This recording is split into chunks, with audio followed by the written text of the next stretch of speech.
que va a tratar de dolor pélvico y endometriosis. Unas palabras, la endometriosis es una condición común y desafiante en las mujeres en edad reproductiva que conlleva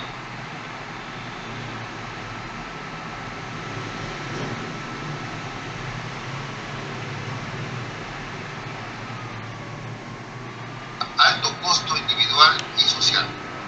Las muchas diferencias moleculares entre las lesiones de endometriosis y el endometrio ectópico crean dificultades en el desarrollo de nuevas terapias y tratamientos. La estandarización diagnóstica pre-intervención, sea médica, quirúrgica o complementaria, logra conocer mejor la magnitud de esta enfermedad y con ello permite la sistematización en los tratamientos médicos, quirúrgicos y complementarios, evitando así un retraso diagnóstico y cirugía repetida.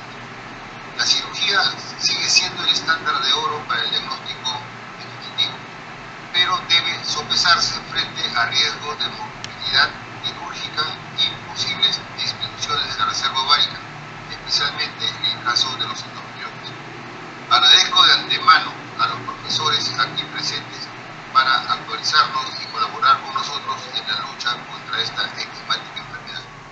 Dejo con ustedes al moderador de esta sesión, el doctor José Negrón Rodríguez. El doctor José Negrón es médico especialista en ginecología y obstetricia por la Universidad Cayetano Heredia. Escucha ruido. Especialista en cirugía laparoscópica. Hay interrupciones. Especialista en cirugía laparoscópica, director médico del Centro de Endometriosis y Dolor Pélvico, past presidente de la Sociedad Peruana de Endoscopía Ginecológica, miembro de la Sociedad Peruana de Obstetricia y Ginecología, de la Asociación Peruana de Endometriosis y de la Asociación Americana de Ginecólogos Laparoscopistas, AAGL. Adelante, Pepe.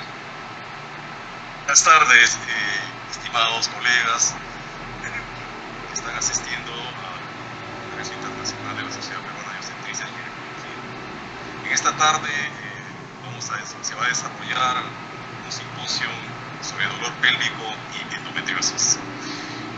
Antes de iniciar las presentaciones, voy a poner algunas pautas respecto de cómo va a ser el modus operandi. Voy a presentar los temas y el currículo de los doctores, y las preguntas las van haciendo a medida que el público asistente va haciendo las preguntas a medida que se desarrolla la exposición, para que si al final se hagan las preguntas respectivas al expositor. Bien, dicho esto, el primer tema que se va a desarrollar es el enfoque diagnóstico del dolor pélvico crónico, la evaluación clínica y exámenes a solicitar. El doctor que estará a cargo de esta exposición es el doctor José F. Carrillo, de Estados Unidos. El doctor Carrillo es médico cirujano, especialista en ginecología, con estudios realizados en el Hospital Rochester, de Rochester, New York. Es fellowship en cirugía mínimamente invasiva por la Universidad de Rochester. Especialista en el manejo de dolor pélvico crónico en Orlando Healthcare System. Profesor asociado del Departamento de Ginecología y Obstetricia de la Universidad Central de Florida, del Colegio de Medicina. Actualmente con estudios de maestría en educación para profesionales de la salud por la Universidad de Maastricht, Holanda, y es miembro de la Junta Directiva de la Sociedad Internacional de Dolor Pélvico. Buenas tardes, doctor Jorge Carrillo, un placer de escucharlo. Hola, gracias por acompañarnos. Soy Jorge Carrillo, ginecólogo, cirujano mínimamente invasivo y especialista en dolor pélvico crónico.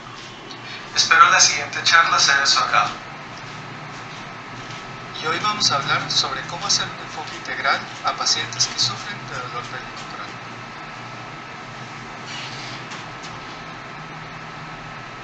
Y al final de este video espero que usted pueda definir lo que es el dolor pélvico crónico y discutir su impacto en la sociedad, describir particularidades de la inervación visceral, identificar condiciones que frecuentemente coocurren con endometriosis asociadas al dolor pélvico crónico y demostrar cómo tener sistemáticamente una historia clínica y realizar un examen en pacientes con endometriosis y dolor pélvico crónico.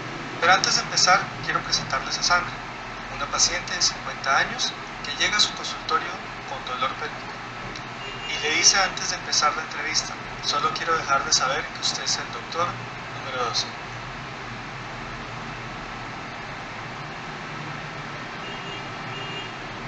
Meet Sandra. She's a 23-year-old G0P0 with a history of dysmenorrhea. For 5 years, she took birth control pills trying to suppress her periods.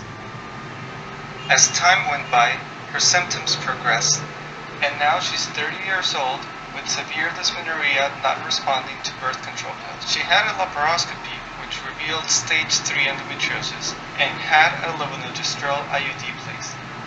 Again, time went by without improvement of her symptoms, and now she's 42 years old, had 3 laparoscopies and her IUD removed, and despite multiple medications, complains of dysmenorrhea, abnormal bleeding, dyspareunia, headaches, voiding problems, and persistent pain. Also feels that her marriage is falling apart. Time continues to go by, and now she's 48 with no improvement of her symptoms.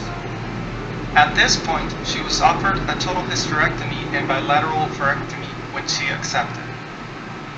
Again, time went by, and despite the surgery, her pain not only persisted, but progressed. She is now 50 years old with abdominopelvic pain, dyspareunia, upon entry and deep penetration, voiding dysfunction, severe constipation, insomnia, depression, migraines, and low back pain. So, probably something we're all wondering: what went wrong? How come Sandra started at 23 with dysmenorrhea, and despite conventional management, ended up in her 50s with multiple pain syndromes?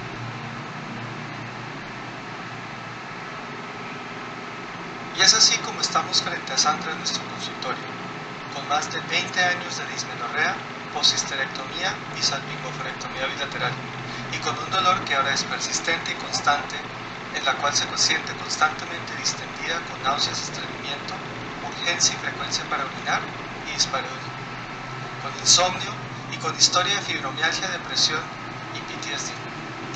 Intentó múltiples medicamentos para el dolor sin mejoría, y ahorita usted tiene 20 minutos para evaluarla y ya está retrasado en su consulta.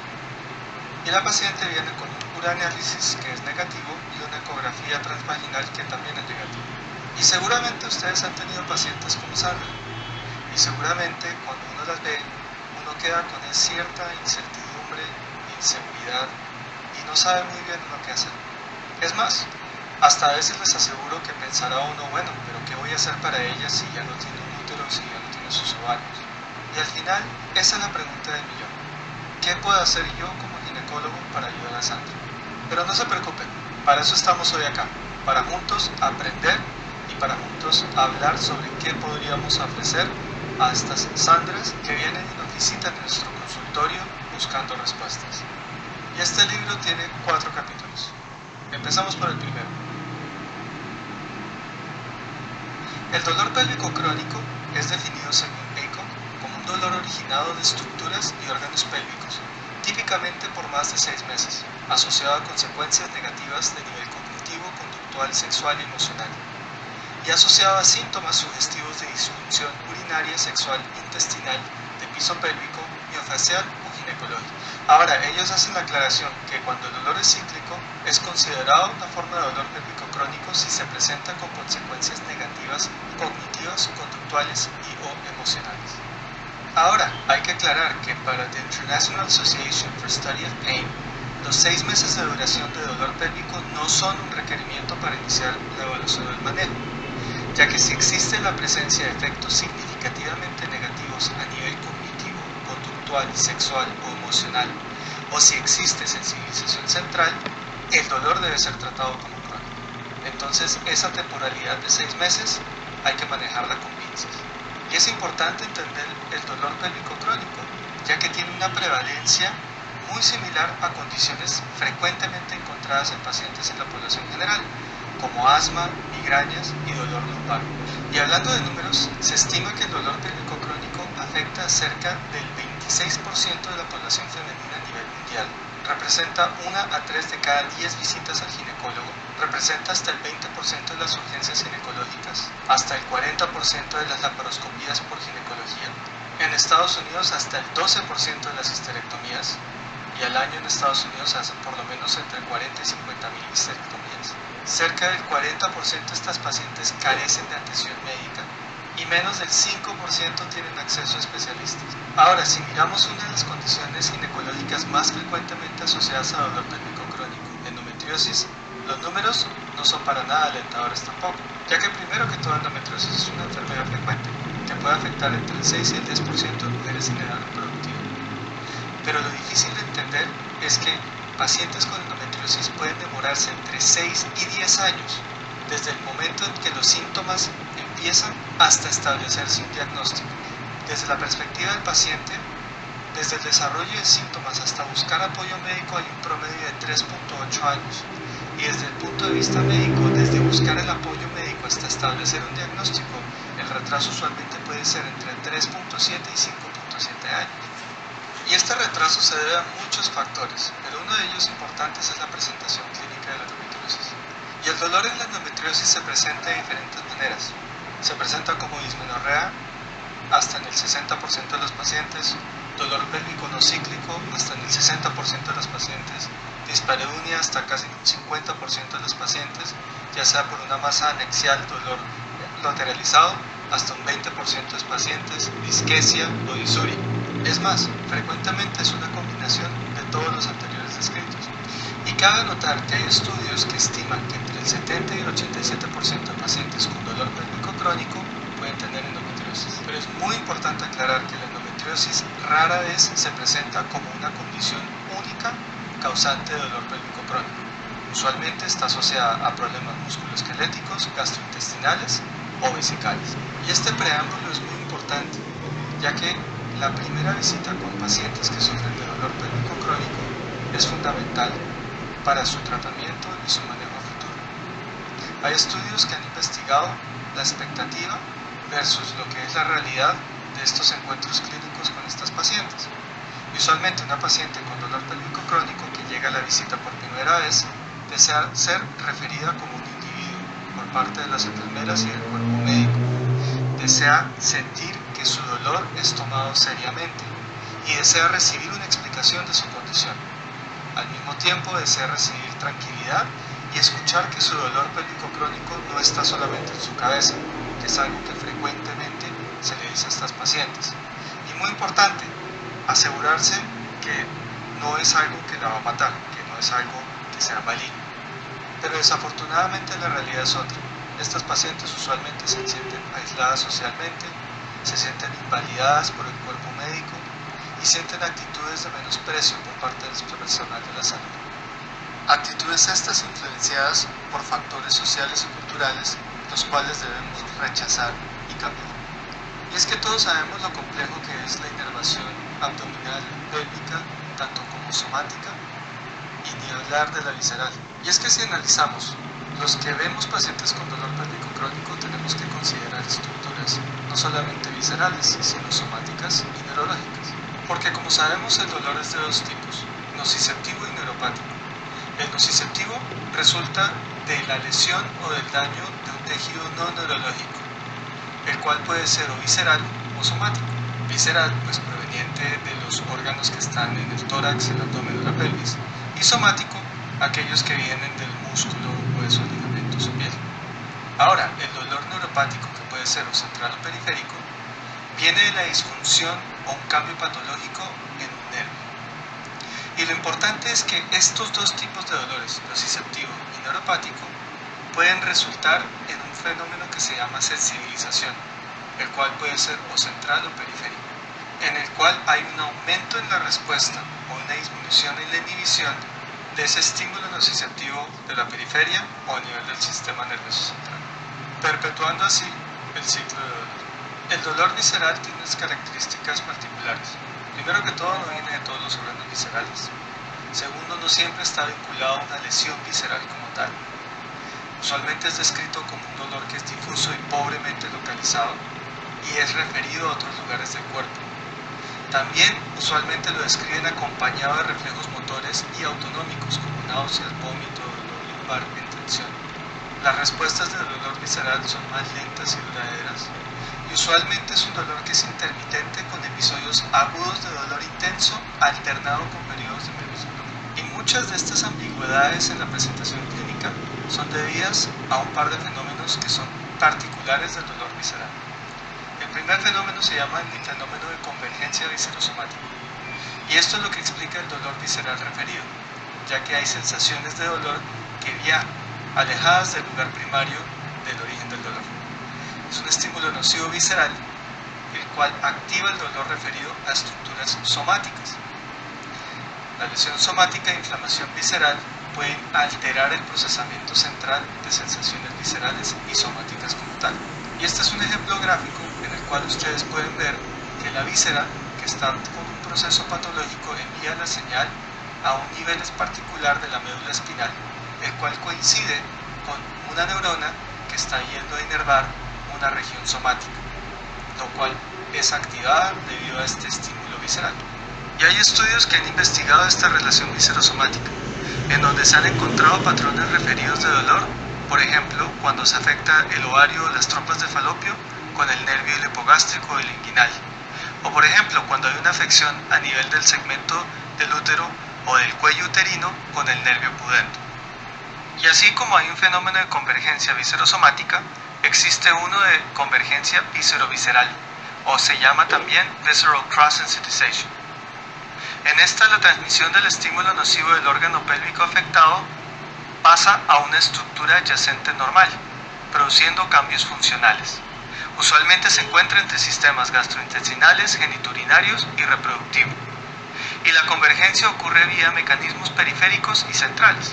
Periféricos a través del ganglio dorsal o central a través de la médula espinal y el cerebro. Y puede deberse, por ejemplo, a que neuronas de diferentes órganos viscerales comparten el mismo ganglio de la raíz dorsal, o a la presencia de neuronas dicotomizantes, que son neuronas que están inervando diferentes órganos viscerales. Y endometriosis frecuentemente se ha asociado con el síndrome de vejiga dolorosa o la cistitis intersticial, con la neuralgia del nervio pudendo, con el síndrome de colon irritable y con el síndrome de dolor bifacial. Todas estas condiciones siendo causas también de sensibilización central. Y recientemente se ha acuñado el término de chronic overlapping pain conditions a condiciones que probablemente comparten un mecanismo fisiopatológico y que frecuentemente concurren. Y dentro de estas condiciones están endometriosis, vulvodinia, síndrome de colon irritable, cistitis intersticial o síndrome de vejiga dolorosa y dolor lumbar crónico, entre otras. Usualmente estas condiciones son predominantemente encontradas en mujeres y está presente en todos los estratos económicos. Y al tener una condición o dos, aumenta el riesgo de continuar presentando más condiciones como esta. Ahora, bienvenidos al segundo capítulo. Todo está en escuchar. Y para esta parte es importante identificar los objetivos de la visita. El primero es caracterizar el o los dolores que la paciente presenta. Descubrir potencialmente la participación de múltiples sistemas u órganos como generadores del dolor. También es importante identificar manifestaciones clínicas de sensibilización central, explicarle a los pacientes la complejidad del dolor pélvico crónico y las múltiples intervenciones y ayudar a los pacientes a priorizar y establecer los goles y las expectativas a largo plazo del manejo. Y pienso que todos somos muy conscientes de las limitaciones de este tipo de visitas, entre ellas el tiempo, ya que son pacientes que llegan con múltiples problemas y una historia muy larga y el tiempo usualmente no está a nuestro favor. Y para recolectar la información necesaria no tenemos que reinventarnos la rueda. Existen cuestionarios validados para evaluar pacientes con dolor pélvico crónico. Con la membresía de la Sociedad Internacional de Dolor Pélvico Crónico, IPPS, en su website se tiene acceso a un cuestionario muy completo para evaluar a estos pacientes. En la página pelvicpain.org, en el tab donde dice Professional, están los documentos y las formas necesarias para esto. Ahí encontrarán este cuestionario, que está también en español, que es de más o menos 15 páginas y contiene múltiples cuestionarios validados en uno solo, para recoger información no solo ginecológica, sino de otros órganos y sistemas frecuentemente asociados al dolor pélvico crónico. Y es que este cuestionario, aparte de cubrir la historia médica, quirúrgica y ginecológica, también cubre la historia sobre el dolor. investiga la localización del dolor, utiliza escalas unidimensionales y multidimensionales como el Visual Analog Score y el Short-McGill Questionnaire, en donde se investiga sobre no solamente la intensidad del dolor y la calidad del dolor, sino la parte emocional anexa al dolor. Contiene también la escala de catastrofización, contiene también la Promise Scale, que tiene que ver con la función sexual y la calidad de vida, tanto para hombres como para mujeres. Está, por supuesto, la escala investigando el síndrome de colon irritable o el cuestionario de Roth. Está la escala de Bristol. Está también una escala buscando la afectación vesical, el Puff Questionnaire, que lo que busca es el involucramiento de la vejiga en los casos de cistitis intersticial. Y también, por supuesto, tiene una escala preguntando sobre depresión, ansiedad y estrés. Por ejemplo, acá en el cuestionario vemos preguntas acerca de cosas que pueden empeorar o mejorar el dolor que presenta la paciente, y vemos diferentes alternativas que ellas pueden escoger. Esta otra escala, por ejemplo, evalúa la intensidad del dolor y qué tanto afecta actividades cotidianas. El cuestionario también viene con un mapa de dolor para que los pacientes puedan marcar aquellas áreas donde presentan síntomas. Y está el mapa del cuerpo entero y de la región genital, tanto para hombres como para mujeres. Y este es el cuestionario McGill, en donde se pregunta no solamente la localización del dolor, sino la calidad del dolor asociado a la severidad y la interpretación emocional que ese dolor causa en la paciente. Esta es una escala validada que frecuentemente se utiliza en estudios de investigación. Por ejemplo, para asesorar la función urinaria, este es el PUF Questionnaire o Pelvic Pain Urinary Frequency Questionnaire. Este cuestionario lo que hace es investigar síntomas relacionados con el síndrome de vejiga dolorosa o cistitis intersticial. También está incluida la escala de catastrofización del dolor. Esta es una escala muy importante, ya que números elevados en esta escala están frecuentemente asociados con respuestas pobres al tratamiento, ya sea médico o quirúrgico. También está asociado a visitas recurrentes a las salas de urgencias y al consultorio clínico, y también al consumo de opioides. Y el cuestionario también tiene esta escala de depresión, ansiedad y estrés, condiciones importantes que debemos evaluar en pacientes que sufren de dolor pélvico crónico y la que puede perpetuar el dolor. Ahora, a continuación, voy a compartir con ustedes una versión simplificada de cómo acordarnos qué debemos preguntar a estas pacientes. Y para esto, lo único que debemos acordarnos es del epónimo PAPS. Y la primera P es de pain, de dolor. Y para el dolor, como mencionaba antes, hay escalas monodimensionales y multidimensionales. Pero lo importante es preguntar acerca del comienzo del dolor, la localización, la escala, la frecuencia, la calidad, los factores que empeoran o mejoran el dolor, los tratamientos previos y, por supuesto, existen escalas para dolor neuropático que se podrían utilizar también. Y seguimos con la A, The Associated Organs o Systems, órganos o sistemas asociados. Y para esta parte lo que yo hago es identificar si existe un dolor que es cíclico versus no cíclico. Si hay un dolor cíclico, entonces pregunto todo lo que es la historia ginecológica. Ahora, si la paciente también presenta dolor no cíclico, sospecharía de órganos no necesariamente reproductivos, como la vejiga, sistema gastrointestinal, sistema musculoesquelético. Y de acuerdo a esto, utilizo cuestionarios validados para cada una de estas condiciones. Y seguimos. La tercera letra de PAPS, la P, que es para Psychosocial Impact, el impacto psicosocial, algo muy importante. Para esta parte es muy importante preguntar acerca de depresión, ansiedad, trauma, síndrome de estrés postraumático y catastrofización. Y por último, la S PAPS, de sensibilización. Y en la actualidad no contamos como tal con un cuestionario validado para buscar si la paciente tiene sensibilización central, pero uno debe sospechar este problema si la paciente presenta dolor en múltiples lugares del cuerpo, si presenta con hiperalgesia o con alodinia, si el dolor no responde a terapias periféricas, si los opioides no reducen el dolor, si existe un dolor asociado con problemas psiquiátricos o disfunción emocional y si hay múltiples diagnósticos de condiciones que dan dolor crónico. Tercer capítulo, el examen. Y para esto les voy a pedir que pensemos por fuera de la caja. Antes de seguir con el examen físico es muy importante mencionar que casi el 50% de pacientes con dolor pélvico crónico presentan una historia de trauma y pueden tener asociada depresión y ansiedad. Y el examen por sí solo es un evento traumático para ellas y puede recrear situaciones muy incómodas para no solamente la paciente sino el profesional de la salud. Por eso es muy importante aplicar un Trauma Informed Care antes de hacer el examen físico. Aquí una lista de cosas que pueden hacer para mejorar esta experiencia traumática de la paciente. Y el examen abdominopélvico para una paciente de dolor pélvico crónico tiene 4 partes: el examen de pie, sentados, en posición supina y la posición de litotomía. Para ser eficientes me voy a enfocar en la posición supina y en la posición de litotomía. Es muy importante, especialmente para pacientes que tienen antecedentes de cirugías abdominales, descartar la presencia de alodinia o hiperalgesia en la pared abdominal anterior. Y esto se hace utilizando un copito de algodón y gentilmente tocando superficialmente la pared abdominal. Cuando la paciente reporta sensación de dolor intenso, uno marca el área en el cual está reportándose esta sensación. Si es que la persona tiene algún problema neurológico, va a dibujar el dermatoma. Y seguido de esto realizamos el test de Carnell, en donde aplicando una presión gentil en la pared abdominal anterior, a nivel de los músculos, si la paciente reporta dolor con la contracción, es un test positivo. Y al ser positivo, sugiere la presencia de síndrome de dolor miofascial. Y en este video podemos ver cómo se realiza el test de Carnell. Uno palpa la pared muscular abdominal superficialmente y si encuentra un punto doloroso le pide a la paciente que contraiga la pared abdominal. Si duele más, es un Carnell positivo y si no duele o duele menos, es un Carnell negativo. Fíjense cómo uno palpa es la pared abdominal y no las estructuras intraabdominales o viscerales. Y la identificación de los puntos gatillo es otro paso importante en el examen físico.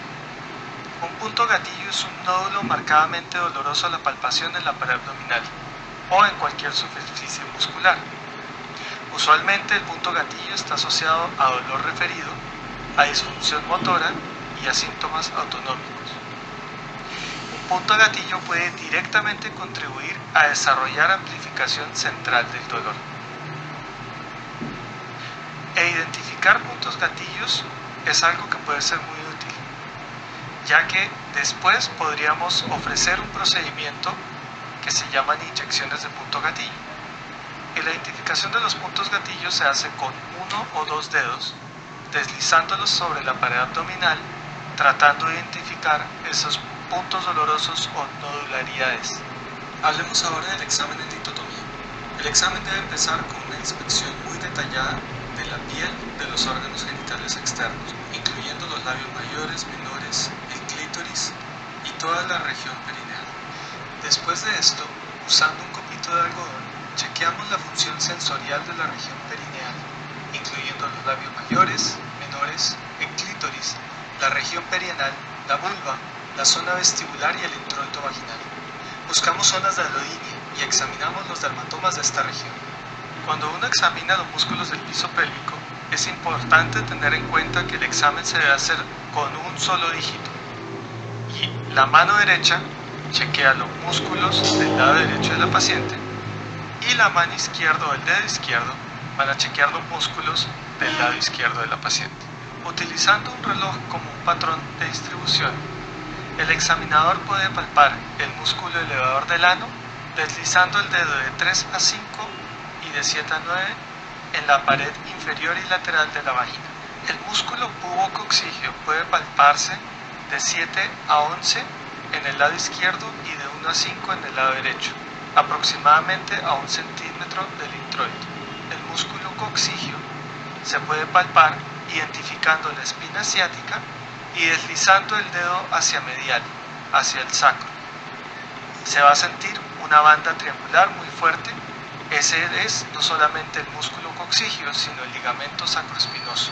Y por último, el músculo obturador interno se va a identificar palpando a las 3 y a las 9. Inicialmente en el examen, el dedo se coloca a las 12. Después se identifica la rama isquiopúbica y se desliza el dedo por detrás de la rama isquiopúbica para identificar el obturador interno. Debido al dolor que usualmente esta parte del examen causa, el espéculo debe dejarse solamente para pacientes que de verdad requieran de este procedimiento para tomar muestras o para hacer un Papá Nicolau. De resto, si se puede evitar, mucho mejor. Y ya llegamos a nuestro último capítulo, exámenes diagnósticos. Como se imaginarán, muchos de los exámenes diagnósticos que frecuentemente utilizamos nos brindan muy poca información para condiciones que generan dolor pélvico crónico, pero son muy importantes tener para descartar otras condiciones que son muchísimo más frecuentes. Y como mínimo deberíamos tener una prueba de embarazo en orina, un análisis de orina y un ultrasonido pélvico. Ahora, dependiendo de lo que estemos sospechando, deberemos ordenar más exámenes diagnósticos, por ejemplo, cultivos vaginales o de orina, citologías si son necesarias, ultrasonidos transvaginales especializados buscando endometriosis infiltrativa profunda o resonancias magnéticas, colonoscopias para aquellos que tengan síntomas gastrointestinales que sean sospechosos o inclusive cistoscopias en presencia de sangre en la orina. Pero al final lo importante que hay que tener en cuenta es que muchas veces todos estos exámenes no van a mostrarnos absolutamente nada de las condiciones que usualmente causan dolor pélvico crónico. Y antes de concluir, quisiera invitarlos al Congreso Anual de la Sociedad Internacional de Dolor Pélvico, IPPS, que se llevará a cabo entre el 20 y el 24 de octubre de este año, por ahora presencialmente en Baltimore, Maryland. Acá siempre tocamos temas como este de mucho interés para aquellos que ven y tratan pacientes con dolor pélvico crónico. Y estén atentos que dependiendo de cómo evolucionen las cosas con la pandemia, muy probablemente la convertiremos en un meeting híbrido. Para concluir, la endometriosis rara vez se presenta como patología única en pacientes con dolor pélvico crónico. Una historia y examen clínico detallados para pacientes con endometriosis y dolor pélvico crónico que van a ser operados es de crucial importancia. Y debido a la naturaleza multifactorial del dolor pélvico crónico, los pacientes se benefician de un enfoque biopsicosocial e interdisciplinario. Y después de este video quisiera que ustedes hicieran algunas cosas. Primero, comunicarse con sus pacientes y educarlos sobre las diferentes condiciones que generan dolor pélvico crónico con expectativas pre- y postoperatorias si es que van a realizar un procedimiento. Utilicen cuestionarios con herramientas validadas para evaluar pacientes con dolor pélvico crónico. Acuérdense del website pelvicpain.org. No se olvide del examen musculoesquelético, que es de suprema importancia. Sospeche e identifique el síndrome de sensibilización central e identifique un equipo de especialistas que apoyen su esquema terapéutico para poder ayudar a este tipo de pacientes, como la que tuvimos al principio, Sandra. Y por último, si desean aprender más sobre dolor pélvico crónico o sobre educación para profesionales de la salud, síganme en las redes sociales, búsquenme en Twitter o Instagram para continuar nuestra interacción. Y si tienen alguna pregunta, escaneen el QR code y encontrarán mi email. Por favor, mándenme un email y con gusto les contestaré. Nuevamente, gracias por acompañarme el día de hoy. Espero que este video haya sido de su agrado. Muchas gracias, doctor Carrillo, por una exposición estupenda. Bien, quisiera hacer una pregunta. Nos ha mostrado toda una secuencia racional de cómo es evaluar a una paciente donde que hay por la historia se sospecha la cronicidad de su bien. El dolor pélvico crónico pues produce un impacto no solamente en la salud física y emocional de una paciente, tiene múltiple etiología, no solo la endometriosis se explica todo el cuadro, ¿no? Entonces, la pregunta a la que nos enfrentamos muchas veces, ¿cómo evitar o cómo tratar de manejar esto para evitar llegar a la cronicidad de una paciente que se presenta con dolor pélvico? Doctor Negrón, es una excelente pregunta.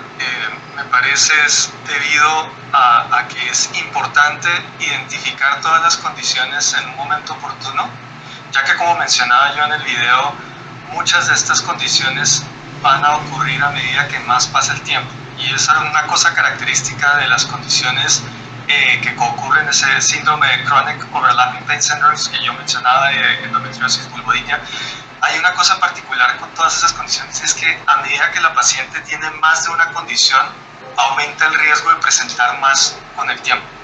No se entiende bien el mecanismo fisiopatológico en el cual esto puede suceder, pero si hay algo que es muy cierto, es que con el dolor crónico, mientras más tempranamente uno lo trate, menos riesgo tiene la persona de empeorar. Y es algo tan sencillo, les soy honesto, como que pacientes que vienen con 2 años de dismenorrea, que yo estoy seguro que todos tenemos pacientes así, que llegan al consultorio con la queja de dismenorrea por 2 años. Muy rara vez va a encontrar usted, si usted hace un examen juicioso de la pared abdominal y de los músculos del piso pélvico, muy rara vez va a encontrar que la paciente solo tiene dismenorrea. Usualmente van a tener problemas musculares, que son, lastimosamente, ahorita, bueno, hay un cambio de cultura, se está hablando mucho más de la fisioterapia, del manejo del piso pélvico para estas condiciones, pero es algo que nosotros nunca habíamos sido entrenados en investigar eso.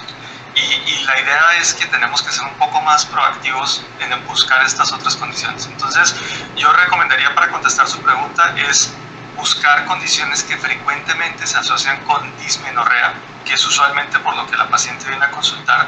Ya después en el camino uno diagnosticará si es endometriosis, adenomiosis o dismenorrea primaria, pero como le digo, en pacientes con dismenorrea, que es lo que frecuentemente vemos, sospechar problemas musculoesqueléticos, problemas vesicales, problemas intestinales, que son los más frecuentemente asociados.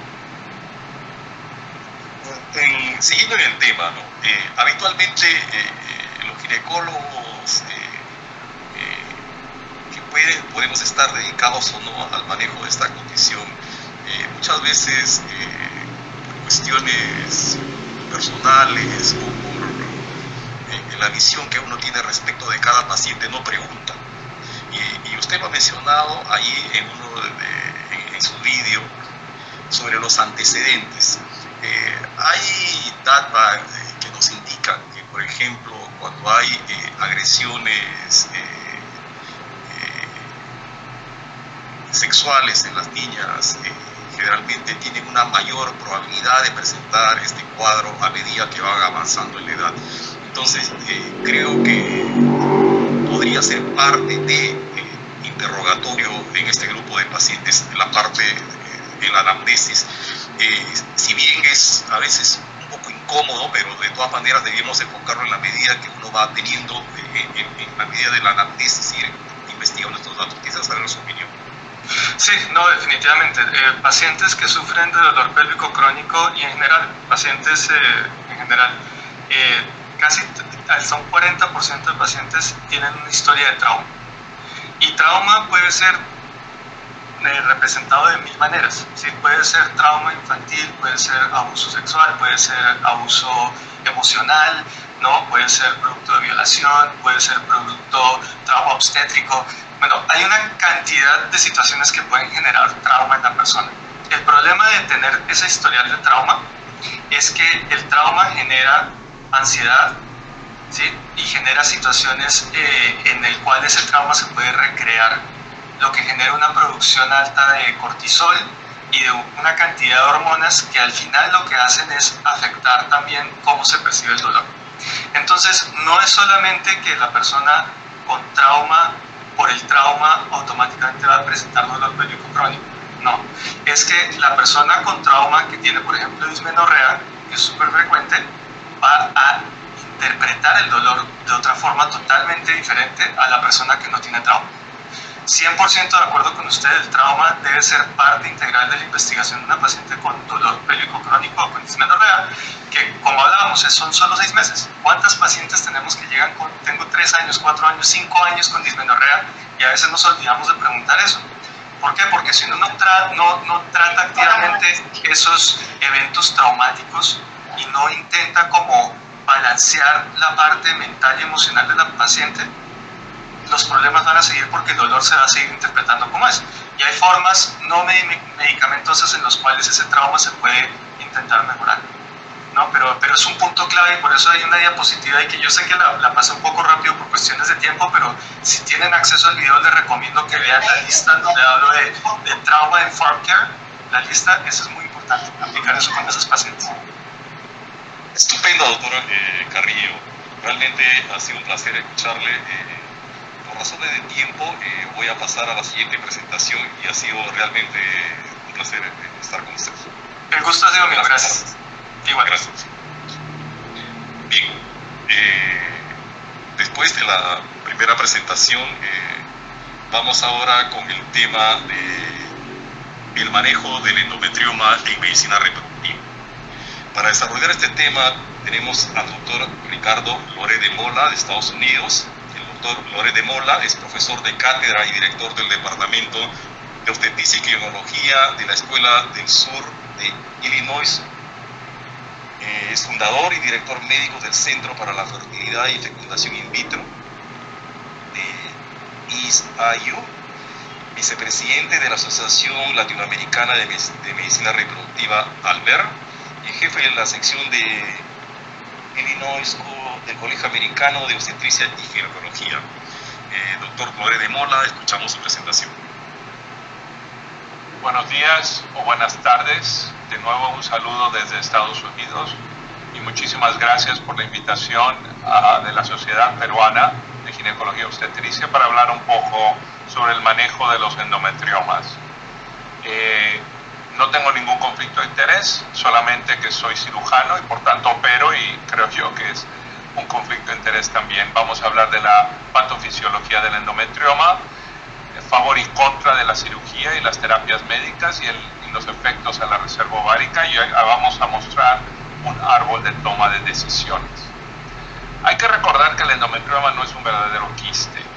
En realidad el endometrioma es una imaginación de tejido que se imagina en la corteza ovárica, creando una pseudocápsula, y luego empieza a haber menstruación y sangrado hacia dentro de esa pequeña cápsula que se forma, lo que va creando un nivel de fibrosis con una corteza invaginada con una hoja folicular, y eso es lo que forma el endometrioma, de tal manera que cuando hacemos una cistectomía, en realidad estamos haciendo una pseudocistectomía y podemos estar removiendo parte del tejido ovárico normal en el proceso. Los endometriomas sabemos que también, si no los manejamos, si no los tratamos, causan un daño permanente al tejido ovárico normal. En ovarios que tienen un endometrioma, la densidad folicular es más baja.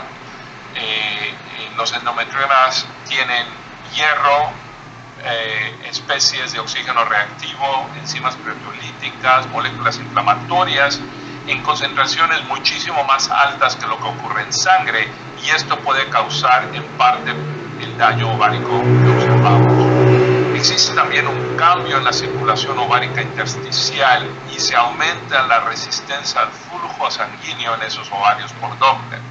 Y creemos que una combinación de todos estos factores son los que causan la ovulación reducida y el daño permanente a los ovarios. ¿Cómo podemos tratar los endometriomas? Los podemos tratar médicamente, ya sea por agonistas o antagonistas, pero en general estos tratamientos no funcionan si el endometrioma es arriba de 3 centímetros. Y luego tenemos los tratamientos quirúrgicos, como es la cirugía abierta, la laparoscópica, ya sea transabdominal o transvaginal o robótica, utilizando diferentes tipos de energía, y también pueden ser aspirados con o sin escleroterapia. Cuando hablamos de los diferentes tratamientos disponibles hasta la fecha y vemos en una encuesta a médicos en el Reino Unido, a ginecólogos del Reino Unido, y se les pregunta cómo manejan el endometrioma en mujeres subfértiles antes de reproducción asistida, y como se pueden dar ustedes cuenta, hay una tremenda variabilidad en la manera de manejar el endometrioma, y eso es parte de un problema porque existe un manejo muy inconsistente de esta patología a lo largo de los países y alrededor del mundo. Como pueden ver aquí, si el endometrioma es arriba de 8 centímetros, un pequeño porcentaje ofrece cirugía. Si el endometrioma es arriba de 3, solo una cuarta parte los ofrece. Si es arriba de 5, una cuarta parte, lo ofrecen cirugía a todas las pacientes en un 19%, etc. Entonces hay mucha variabilidad. ¿Y cuáles son los riesgos de operar o no operar? El primer riesgo de operar, previo a reproducción asistida, es tenemos el riesgo quirúrgico. Podemos hacer daño a la reserva ovárica si quitamos parte del tejido ovárico normal como parte de la cirugía y remover la pseudocápsula, que nos puede conllevar a falla ovárica prematura. Podemos no quitar toda la endometriosis, no quitar todo el endometrioma y tener recurrencia de la enfermedad. y también esto depende mucho de la habilidad del cirujano, y esto también nos puede retrasar los tratamientos de reproducción asistida. Por otro lado, si no operamos a estas pacientes, la enfermedad progresa, existen complicaciones por culpa del endometrioma durante el embarazo, como puede ser ruptura, a la hora de una aspiración se contamina el líquido folicular, disminuyendo la habilidad de esos ovocitos de poder ser fertilizados. Si los puncionamos por error, se pueden infectar, nos puede dar una peritonitis química, hace la punción ovárica para fertilización in vitro más difícil. Podemos tener cánceres también ocultos que no observamos y que nos pueden dar una complicación. Podemos terminar cancelando los ciclos o teniendo que dar más agonistas o antagonistas para hacer los ciclos exitosos. Entonces, si hablamos de tratamiento médico, ¿qué tan efectivo es el tratamiento médico? Y hay 11 estudios al respecto.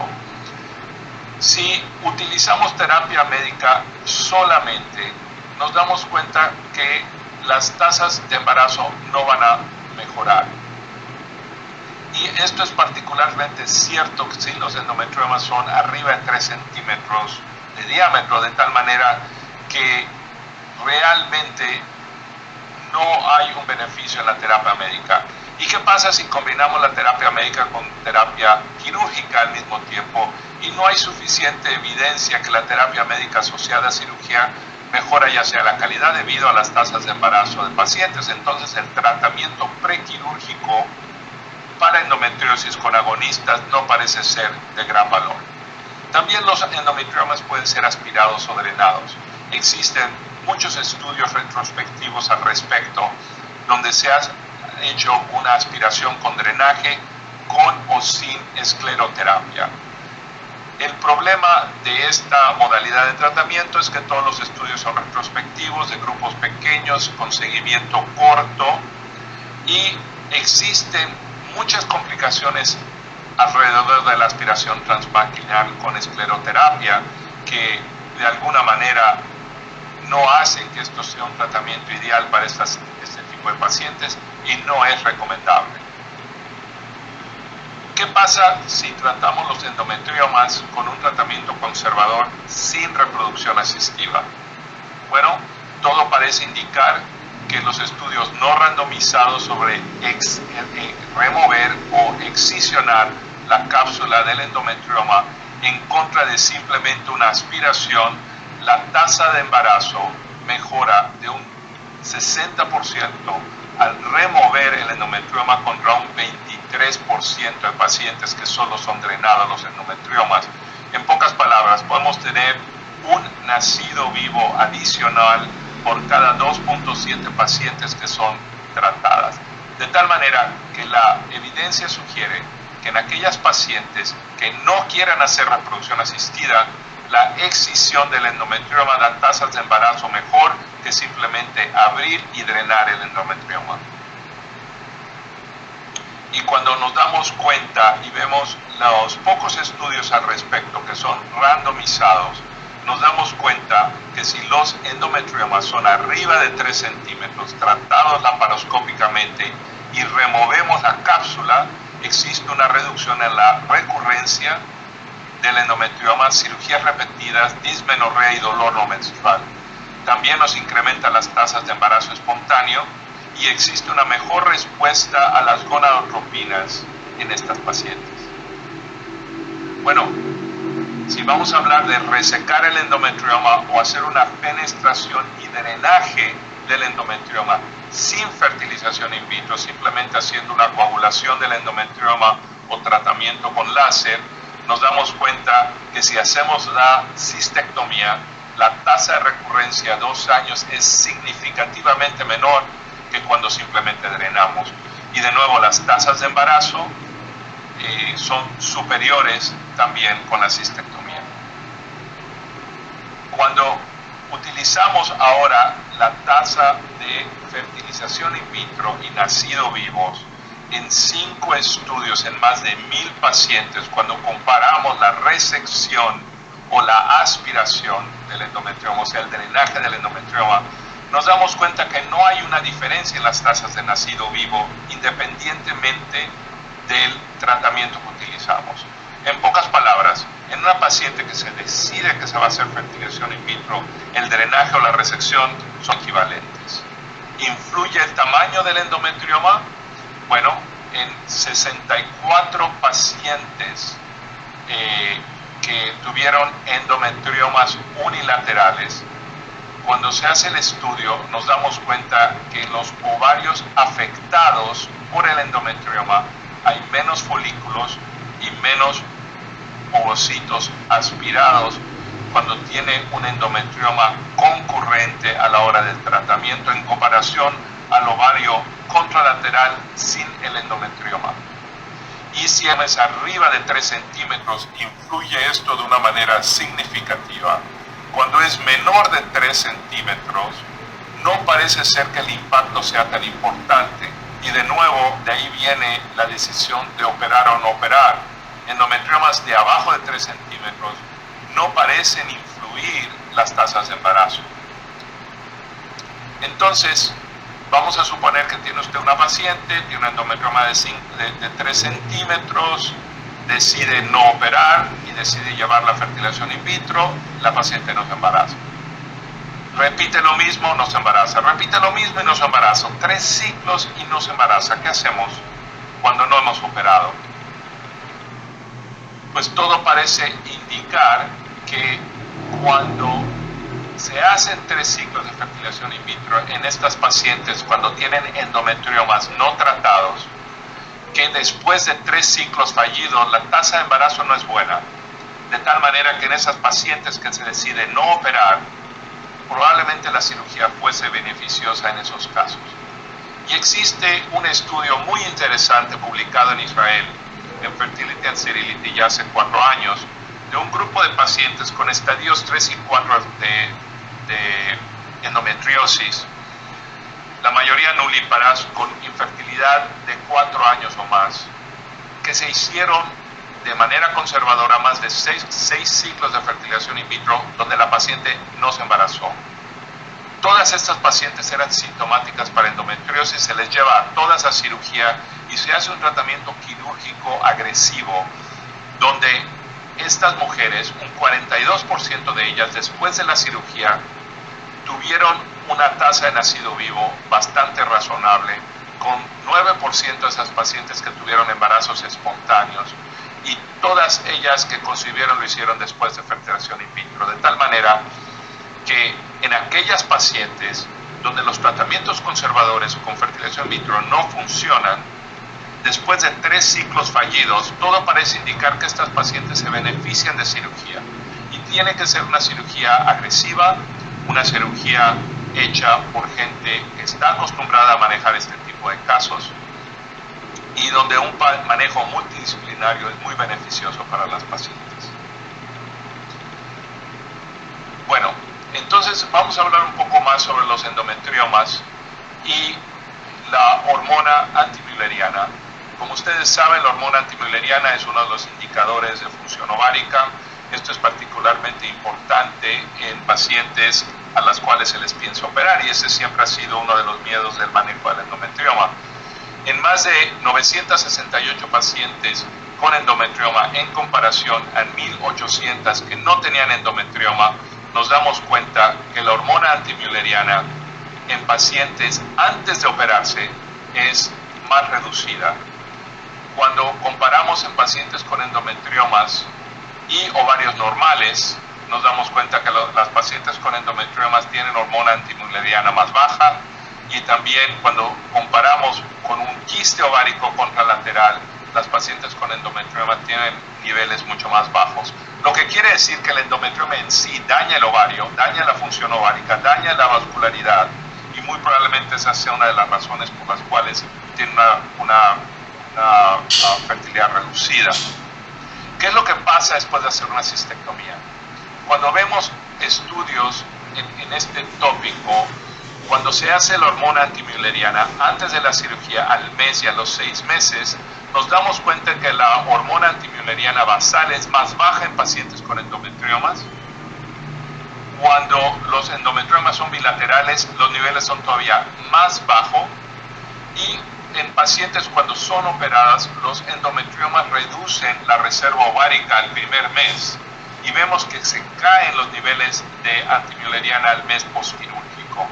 Pero si nos esperamos 6 meses después de la cirugía y volvemos a medir la hormona antimülleriana, no vemos una diferencia significativa antes o después de lo que ocurre, de tal manera que todo parece indicar que el efecto del endometrioma y el daño después de la cistectomía, existe una recuperación ovárica 6 meses después de la operación.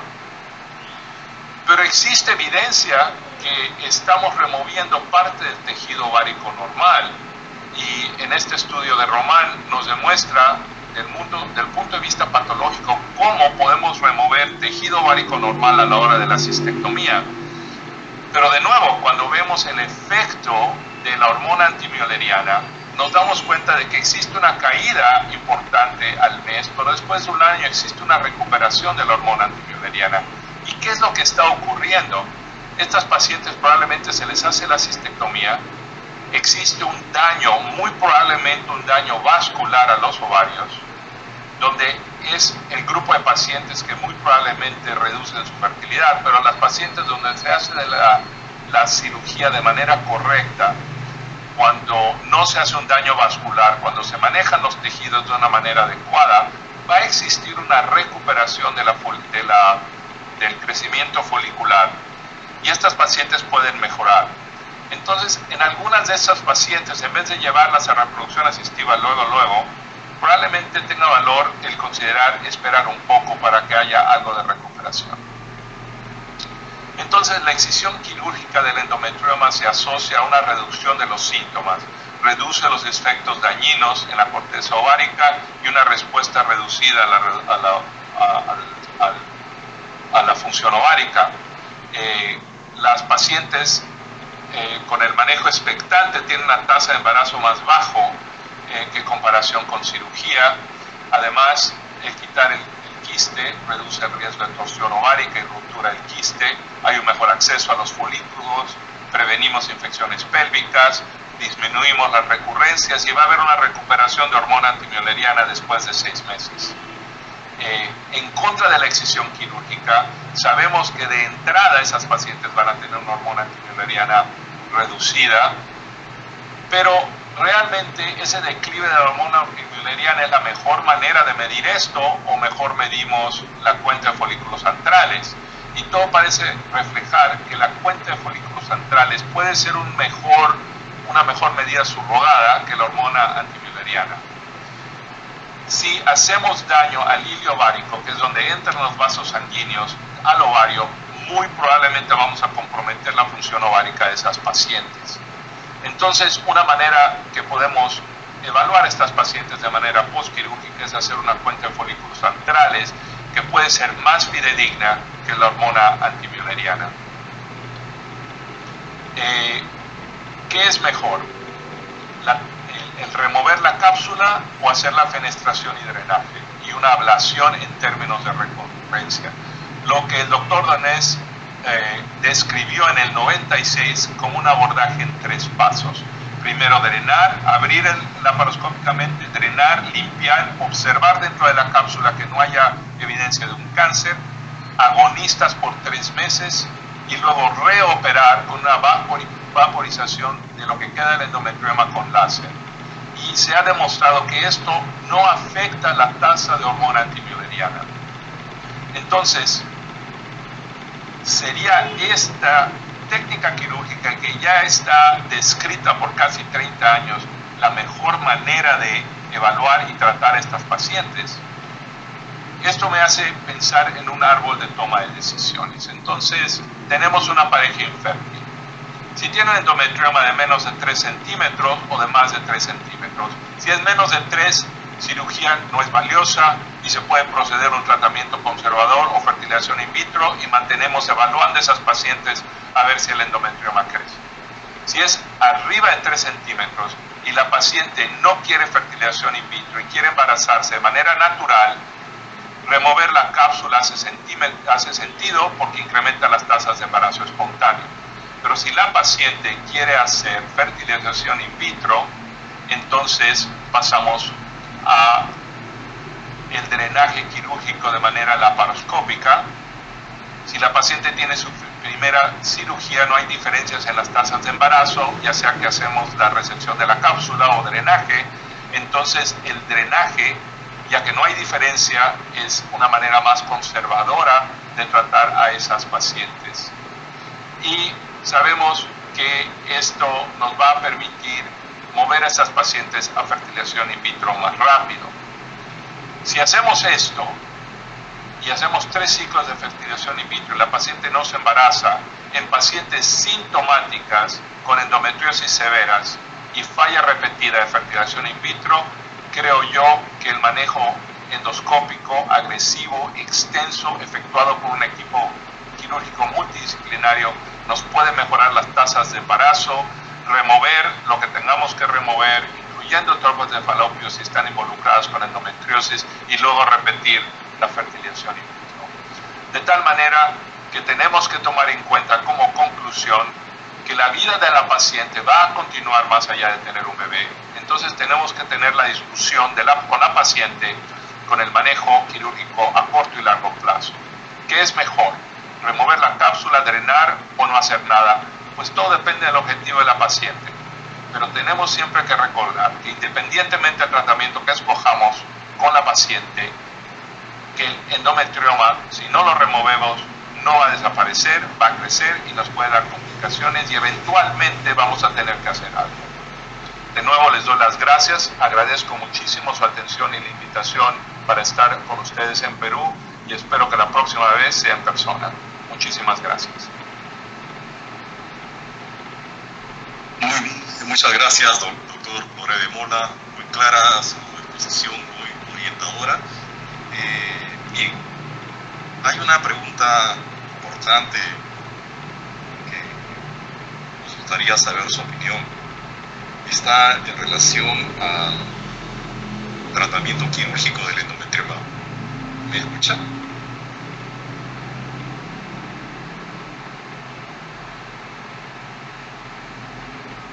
Doctor Lore de Mola.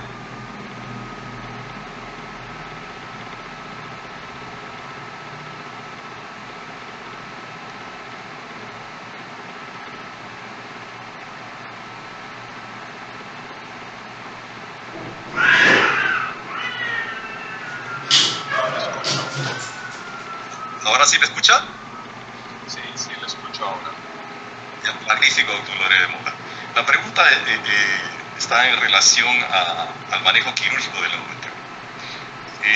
Sabemos que un alto porcentaje de endometriomas, sobre todo los que están asociados a dolor pélvico, también están asociados en un alto porcentaje a endometriosis profunda. Por tanto, algunas pacientes tienen dolor pélvico asociado a disminución del proceso reproductivo. Por tanto, muchas pueden estar infértiles. Entonces, ¿cuál es su opinión respecto del manejo quirúrgico del endometrioma asociado a endometriosis profunda en relación a la cirugía extensiva de la pelvis para mejorar la anatomía pélvica, mejorar la parte reproductiva del paciente? Nos gustaría saber su opinión. Sí,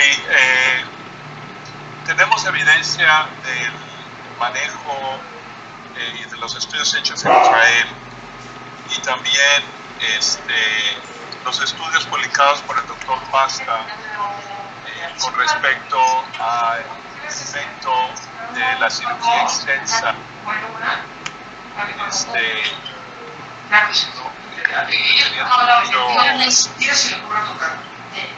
Que actúe como si no existiera. Sí, le doy una instrucción. Y traerle con ropa, con piernas y a la puntitas. Como su otro, muevan, no sé, y de esa pandemia se puede poner así, o sea, fíjate que no se asuste.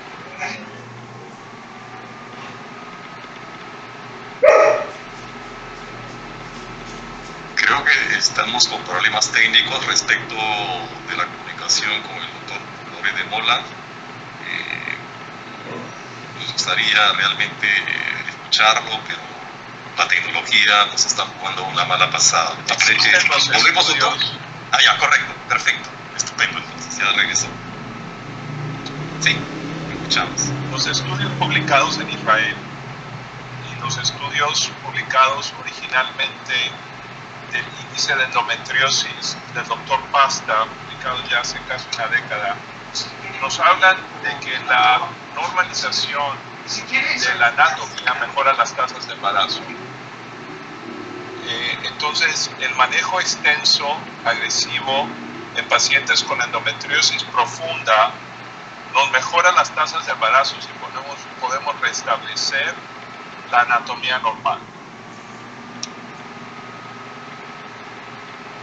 Sí, es interesante esto porque hay un trabajo, también un trabajo consecutivo que hizo el doctor Mann en su grupo Sirendo, sobre todo su cirugía colorectal asociado con endometriosis profunda, donde tienen una tasa casi del 60% en el lapso de 2 años después de la cirugía extensiva. Eso más o menos estaría haciendo correlación con lo que usted nos está mencionando. Sí, correcto, es correcto. Bien, y para no quitarle más tiempo, un endometrioma ovárico, por ejemplo, es una patología muy frecuente asociada a enfermedad endometriósica. Por tanto, a veces hay un simplismo en el manejo quirúrgico. Quisiera escuchar de su opinión para comunicar de que cuán importante es el tratamiento quirúrgico de esta condición que compromete el futuro reproductivo de la mujer, no solamente por la enfermedad, sino por la cirugía. Y me remito a una opinión del doctor Ludovico Musi en un paper publicado ya hace casi como una década, que se llama El cantante, no la canción. ¿Se acuerda?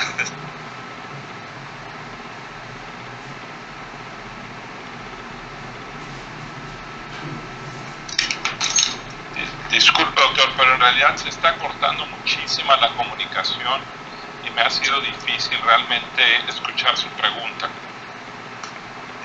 Ahora sí tenemos, aunque sea un par de segundos, ¿sí podemos?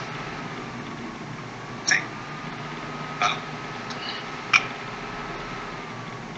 Doctor Lore de Mola, creo que tenemos problemas de comunicación. Ahora sí.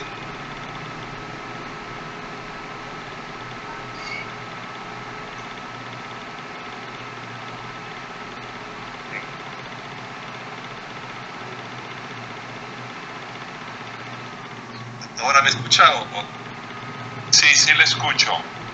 No, o sea, era una pregunta en relación a la cirugía del endometrioma. Muchas veces, como es una patología muy frecuente, se ve con un facilismo el tratamiento quirúrgico de esta condición, y realmente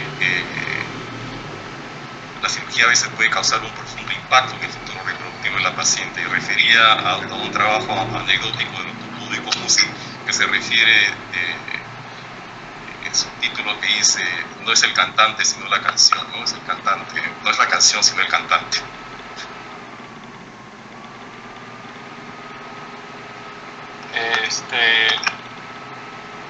Estoy de acuerdo con usted. No se escucha muy bien, doctor, entonces no puedo dar una mejor opinión. Muy bien. Creo que tenemos un problema de comunicaciones. Doctor Lore de Mola, realmente muy agradecido por su exposición, es sumamente clara, didáctica, y le agradecemos por todo ello. Buenas tardes. Muchas gracias, doctor, muy amable, y pues qué lástima que la comunicación se esté cortando tanto y que tengamos problemas técnicos, pero por eso la sabiduría de grabar estas presentaciones con anterioridad para disminuir estos desperfectos. Pero muchas gracias, un abrazo y espero que todos en Perú estén muy bien. En serio haberlo escuchado. Buenas tardes.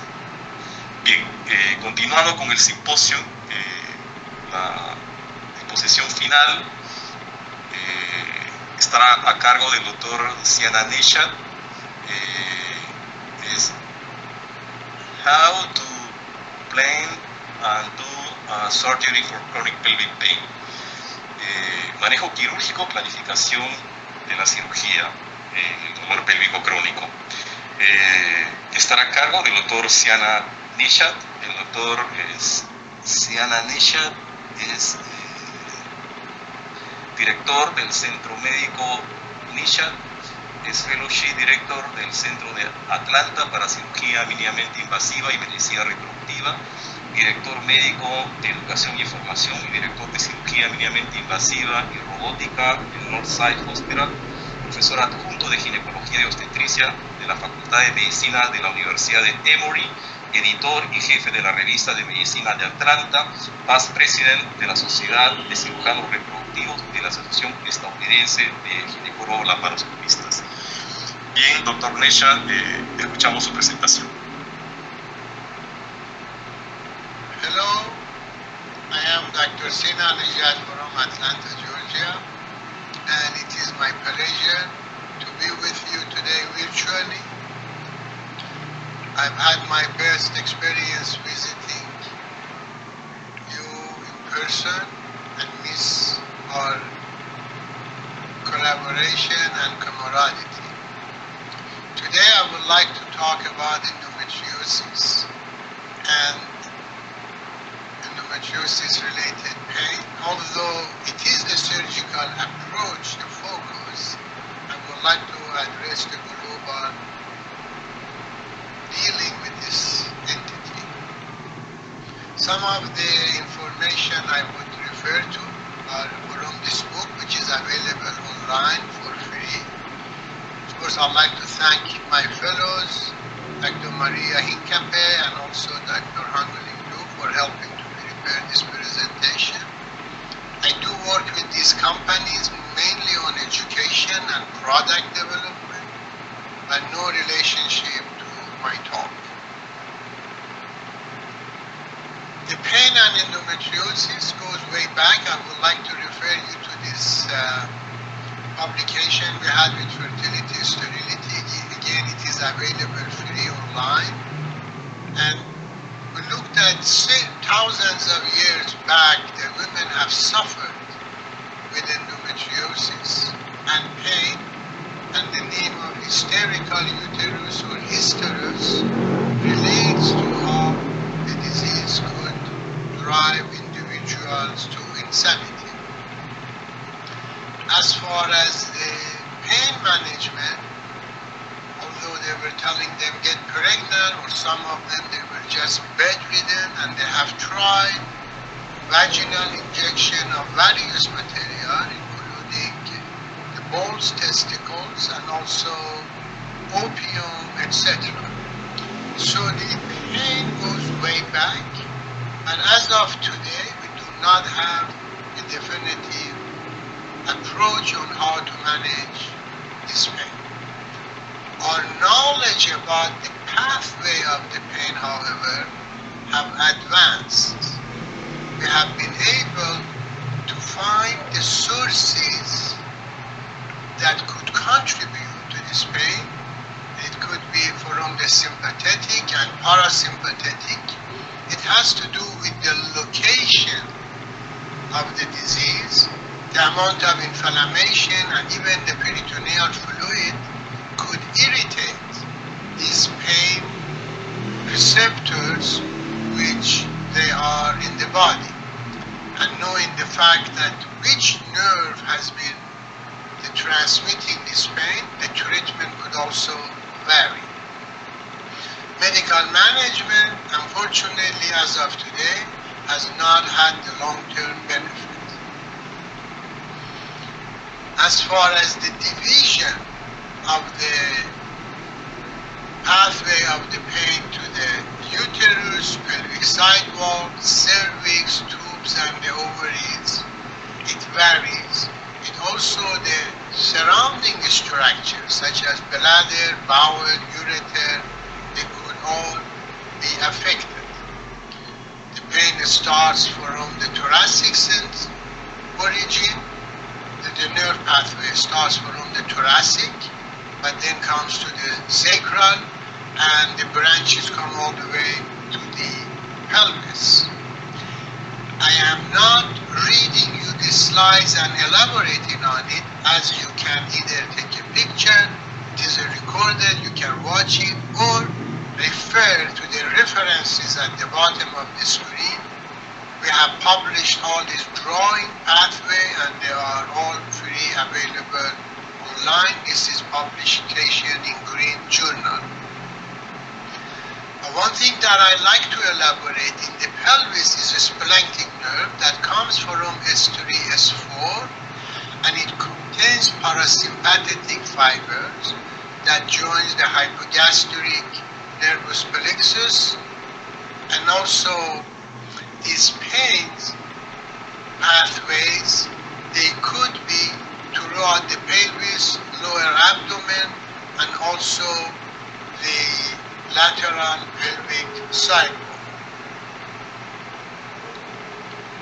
The inferior hypogastric plexus is specifically has been recognized for years on being involved like uterosacral ligament, rectovaginal septum, involved with endometriosis, and that's area of the Frankenhausen plexus, which lies lateral to the uterosacral ligament, comes all the way medial to the uterine arteries, and they join in the center posterior aspect of the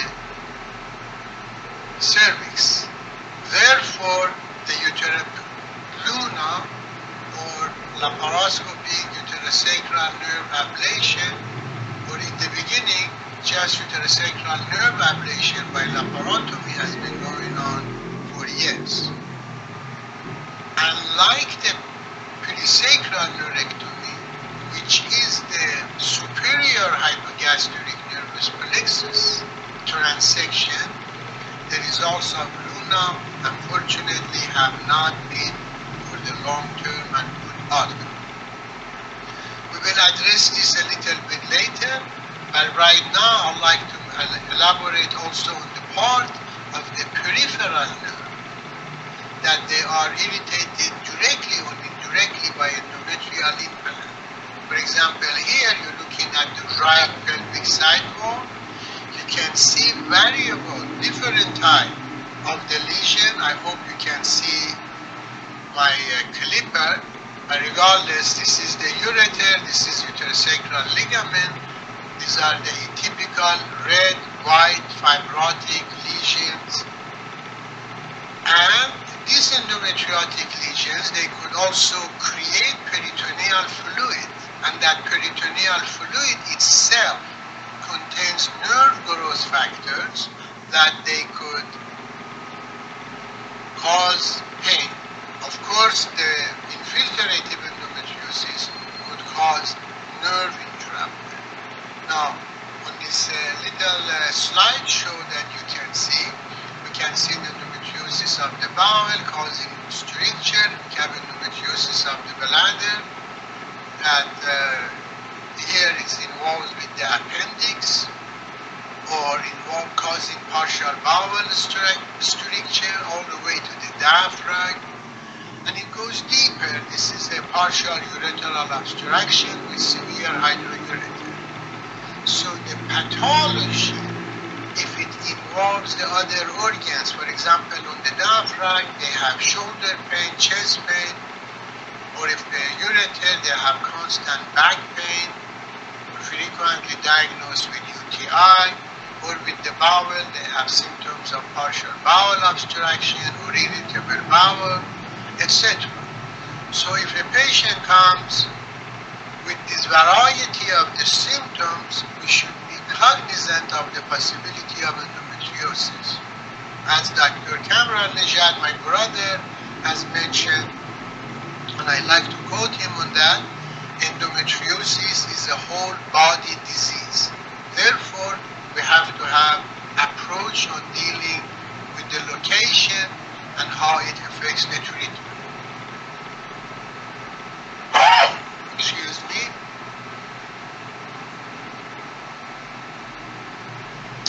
medical management, it is not 100% effective, it is not long-term, but there are variety that they could be tried as a primary treatment.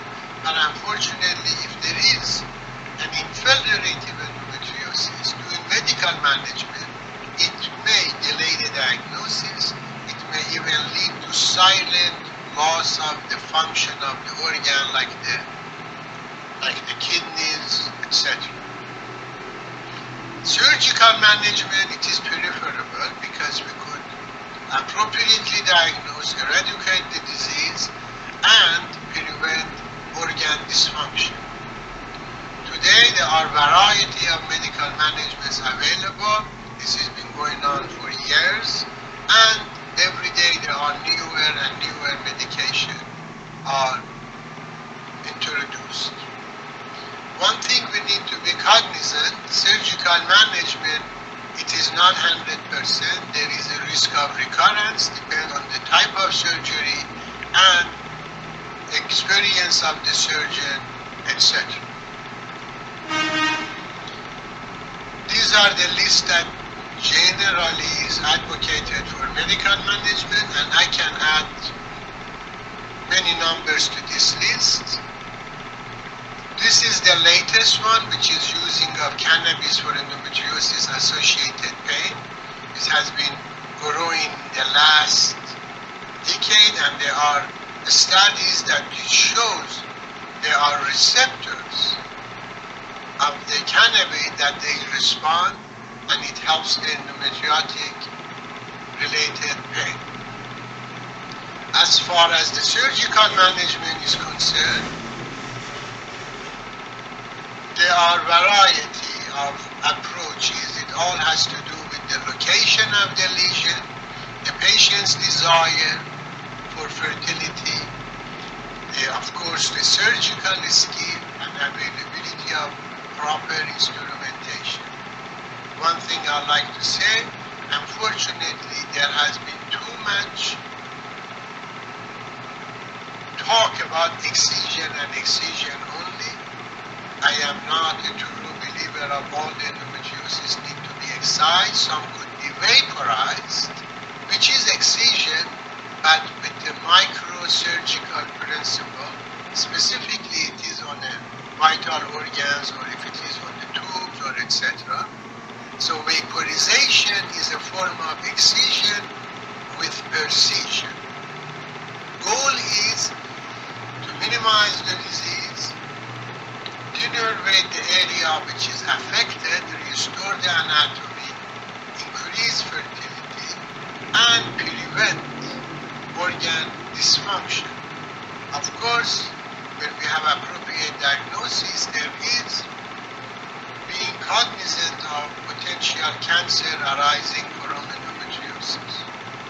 Now, going to the main topic of surgical approach, as I was telling you, LUNA, which is distraction of the Frankenhausen plexus, and this is the area between the uterosacral ligament. We have to be cognizant ureter is in the proximity of this. These are the uterosacral ligament, could be transected, ablated, but it would increase the risk of uterine prolapse. And randomized clinical studies have shown that the recurrence of the symptom and renervation, means regrowth of the nerve, in 1 or 2 years is very common. In our practice, we've had experience on selected cases on perisacral neurectomy.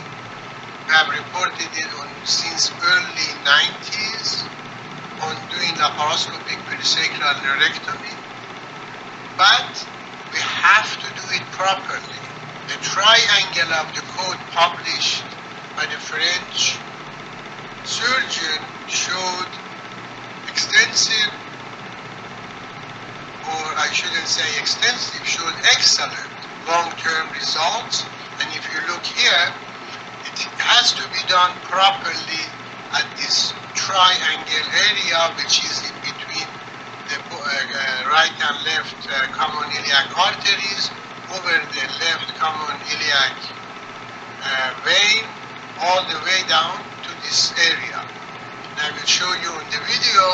On the left side, you will see a laparoscopic approach. On the right side, the robotic approach. The importance is the patient is in Trendelenburg position. You can see the area, the peritoneum needs to be grasped. Exposure is the key factor. And in this case, we can see she is not extensively obese. Yes, the left ureter. This is the bifurcation of the aorta. Right ureter is identified, which is different. Peritoneum is grasped. Any device could be used. Here we are using the ultrasonic shears. Creating an opening, a pneumoperitoneum penetrates the retroperitoneal space. It creates an area that makes the exposure better. By lifting the peritoneum, you could see the distal fibers, but it is important that we excise it all the way to the bifurcation of the aorta over the left common iliac vein that you can see, and this includes the nerve and ganglion, and that's why it gives the best results.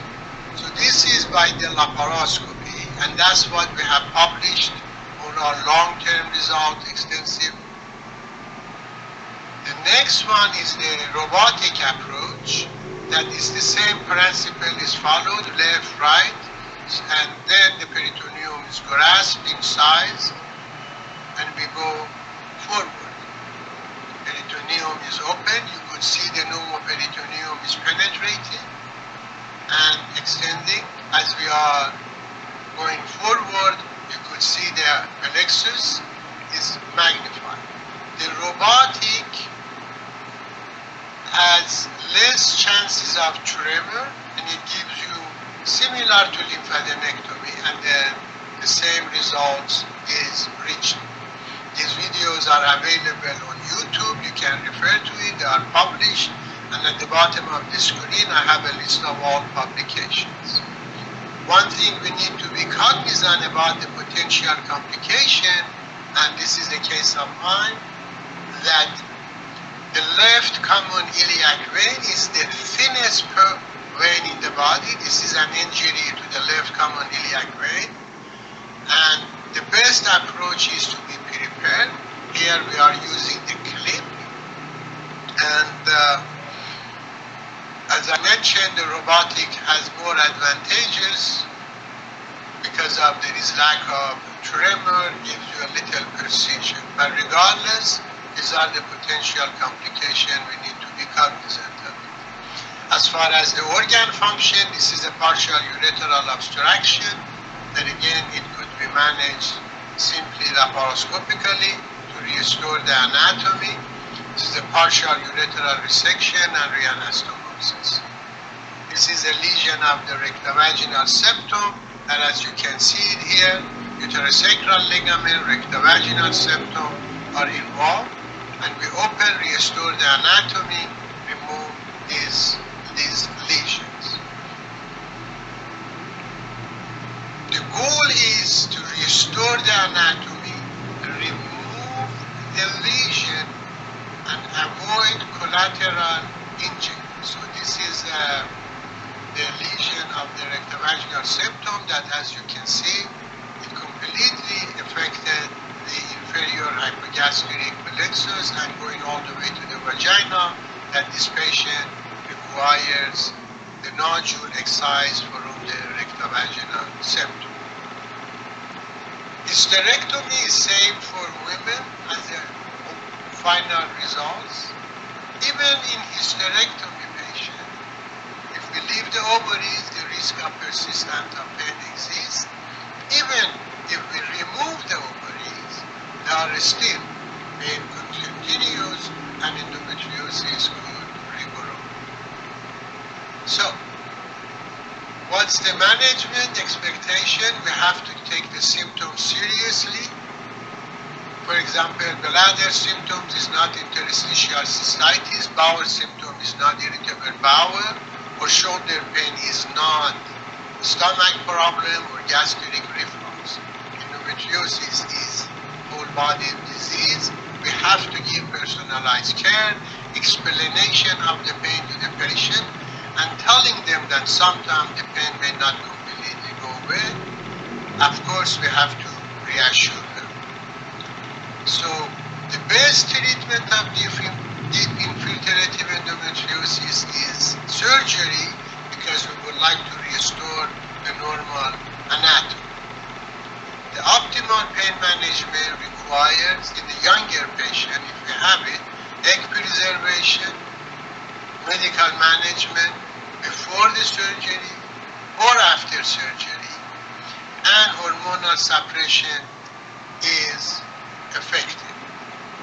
I will refer you to these two books, free available online, and thank you very, very much for the opportunity to be with you.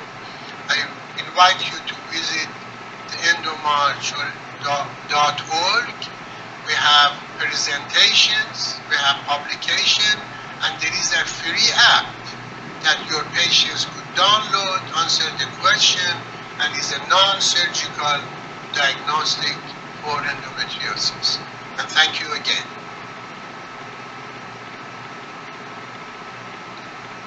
Thank you very much, Dr.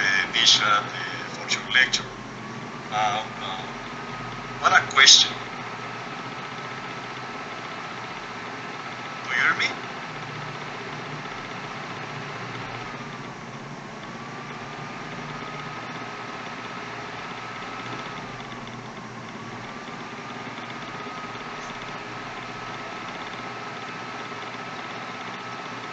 Hello? Hello. Yes. Thank you very much for your lecture, Dr. Nishat. One question. Yes. Related to parametral endometriosis. Parametral endometriosis is a recognized condition with increasing frequency and is a surgical challenge. What analogy do you find in the surgical management of the parametral endometriosis and gynecological cancer surgery? Yeah, there are very similarity on radicality of treatment of endometriosis when it comes to the involvement of the parametria. We have to follow the same nerve-sparing principle of radical surgery for cancer. And sometimes we are forced to leave some disease behind to avoid long-term nerve damage or cause massive fibrosis, retroperitoneal fibrosis. So you have a very good point. Yes, it's very large, compromising the nerves. That is correct. The nerve pathway is very important to protect it. Otherwise, it could cause long-term side effects like urinary dysfunction or bowel dysfunction, etc. Usually, root sacrals and hypogastric plexus in the posterior parametrium. That is correct. There was a nice drawing, there was a paper we published on the nerve pathway when it comes to chronic pelvic pain and endometriosis. We published it in Green Journal about 3 years ago. I recommend looking at those drawings. It explains the nerve pathway very well. Thank you.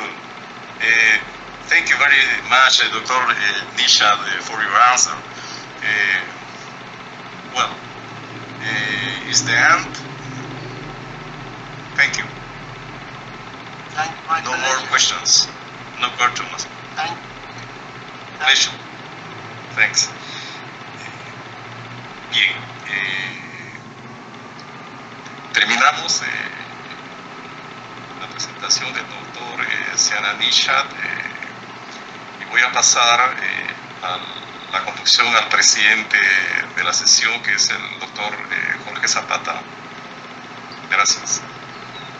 Buenas tardes, mi sincero agradecimiento a los profesores que participaron en este simposio por sus brillantes ponencias. Los esperamos en muy próxima oportunidad en el Perú, a ver si nos comemos un ceviche con pico sábado. Mi agradecimiento eterno por contribuir a la lucha contra